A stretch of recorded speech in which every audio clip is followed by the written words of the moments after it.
Welcome back. Now, the Institute for Economic Justice says that a basic income grant in the highly unequal society, especially one like South Africa, with half of the population living in poverty, will go a long way in alleviating poverty. Now, the Institute suggests that there are three ways that a basic income grant program can be funded with no changes to income tax or VAT. Now, these include a combination of a relatively small wealth tax and social security tax to enable the government to introduce and sustain the program. The report says that there's no trade-off between a basic income grant program and economic growth and fiscal sustainability. Instead, a basic income grant program can actually produce a win-win outcome by significantly reducing poverty and inequality while at the same time increasing economic growth and employment. Dr. Asghar Adelzadeh was the Chief Economic Modeler at Applied Development Research Solutions and Director of Academics at the Economic Modeling Academy, joins us now to discuss this matter further. Dr. Adelzadeh, thanks so much for your time. Welcome to Morning Live. Thank you very much. Thanks for inviting me. Thank you. So let's perhaps just start with a basic explanation of what a basic income grant is and why this would be adopted by a government and who should qualify to have access to a basic income grant. Well, basic income grant is another similar to other social grants programs that are basically targets either total population as a universal basic income grant or as a part of the population. And it works in a lot of times. It doesn't include means test. It's usually simple, and eligibility condition is simple to implement and less costly. And then a large portion of the population who are poor become eligible if it is targeted to poor or if it is total population. And then in the case of South Africa, it is a lot of the discussions is around using basic income grant for the adult portion of the population, poor adults who are 18 to 59, who are currently left out of the social security system. So I'm curious, Dr. Adelzadeh, and I don't know if this is a fair question to you as a modeler, but what is your take on the South African situation? Because we are a highly unequal society. We are a society with a record high unemployment rates. So in the South African context, do you think that a basic income grant is something that should be not just considered, but applied at this stage by the government? Absolutely. I think the South African, it is almost 30 years since the democratic transformation in South Africa. The post-apartheid economic policy framework that was adopted, signified by Gear in 1996, has left a lot of people behind. In the form of almost persistent high poverty rate of almost 50% of the population, poor unemployment rate, as you mentioned, consistently above 20% and now about 30%, largest inequality in the world, and a stagnant economy. So that project has been for 30 years, and I think it is there is, if the business as usual continues, there is no reason to believe that the outcome would be different in the next decade or after.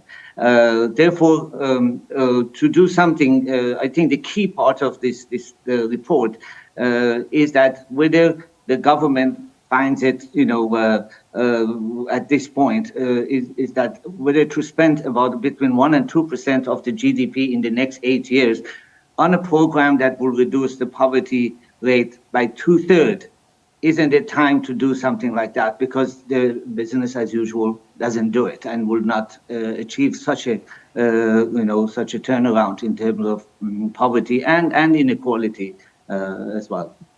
So we're talking about a country that has about 60 million residents, not residents, a population of about 60 million.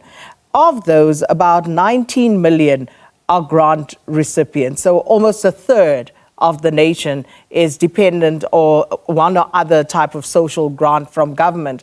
And those who are opposed to a basic income grant will put forward those figures and say it's unsustainable, that government possibly cannot sustain this or even afford to introduce a basic income grant because, as you say, the economy is stagnant. So where's the money going to come from?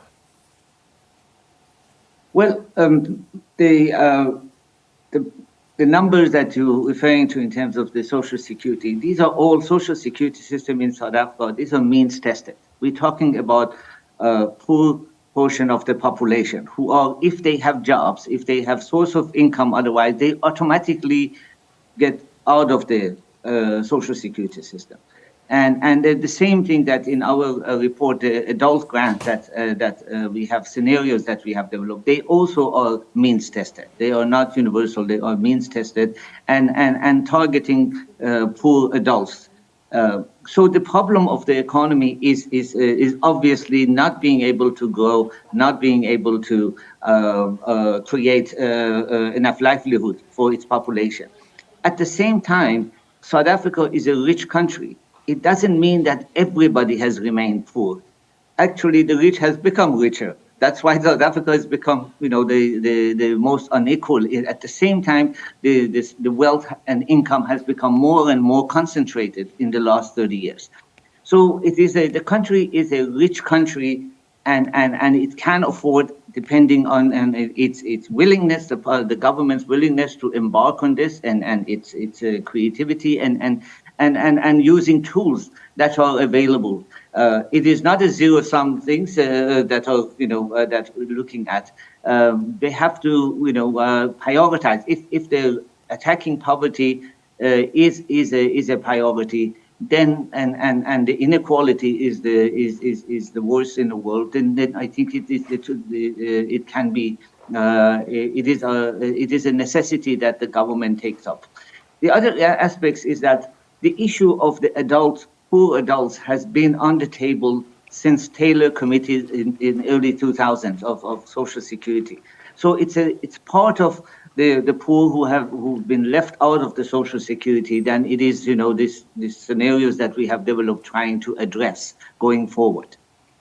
So, Dr. Adelzadeh, so the minister, and I remember back during the State of the Nation address, the opening of Parliament earlier this year, I actually asked her about the basic income grant and whether, this is something that the government would be making work of and introducing. And she said, yes, what they are looking at are the modalities. So, from what you have studied, what are some of the proposed funding models for a basic income grant for South Africa? And also, if you got to that, how much would you say would be the amount that we should be looking at for a basic income grant?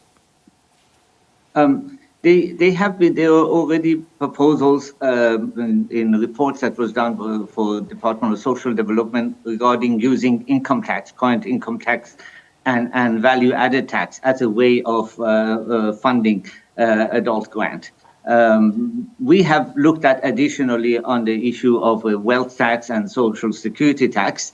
And the modeling also shows that part of the cost of the basic income grant is also can be paid to the rising income of the population who end up consuming mainly that income and therefore paying VAT. And then part of that money that comes to government has increased in the VAT revenue as a result. So it's a combination of increase in VAT revenue, social security tax, and wealth tax. In terms of amounts, what it boils down to is that we have the net cost of this basic income grant. Our estimate shows that it will cost between 1% and 2% of the GDP over the next 8 years, depending on which of the three scenarios. We have developed three scenarios: low ambition, medium ambitions, and high ambition scenario. Depending on which scenarios are used to pathways are implemented, the cost would be between 1% and 2% of the GDP. The Institute of Economic Justice has also done other studies, other proposals in terms of funding of the basic income grant. But our study focused on on wealth tax, and the wealth tax of 0.5% to 1%. We found that it is necessary, focused on the top quintile only, not everyone's wealth in terms of financial and fiscal wealth, but only on the top, applied 0.5% to 1% applied to the top quintile individuals, and the social security tax of about 3%, and in one scenario 4%, during only the last 3 years of the simulation, 2028 and 2030. So we think it is doable. The modeling captures the working of the economy. We have projections of the debt GDP ratio, deficit GDP ratio, growth effects, macroeconomic effects, all of that together. We've developed a comprehensive way of looking at the impact of basic income grant, not just its poverty effect. We're out of time, half a minute, but I just quickly want to touch on that. So those in that strata, that band of the wealthy might ask, so why must you tax us for our money?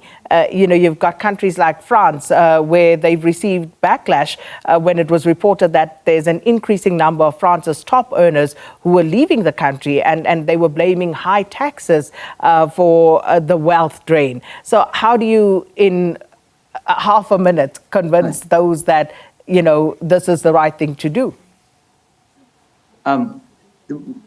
As you know, South Africa has become the most unequal in terms of wealth concentration, and the wealth tax is not extensive, is not yet in South Africa developed as much. So it is it's something that is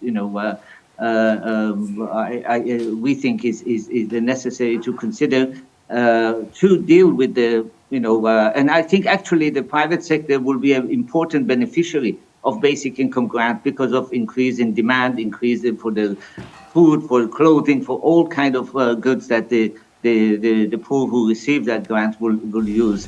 So it is it's time to look at the wealth tax and deal with that issue at the same time with the two policies like basic income grant. Dr. Asghar Adelzadeh, thanks so much for your time this morning. Chief Economic Modeler at Applied Development Research Solutions and Director of Academics at Economic Modeling Academy, sharing the Institute's concept of how a basic income grant program, which includes taxing the rich, can significantly reduce poverty and inequality here in South Africa, while at the same time increasing economic growth and employment.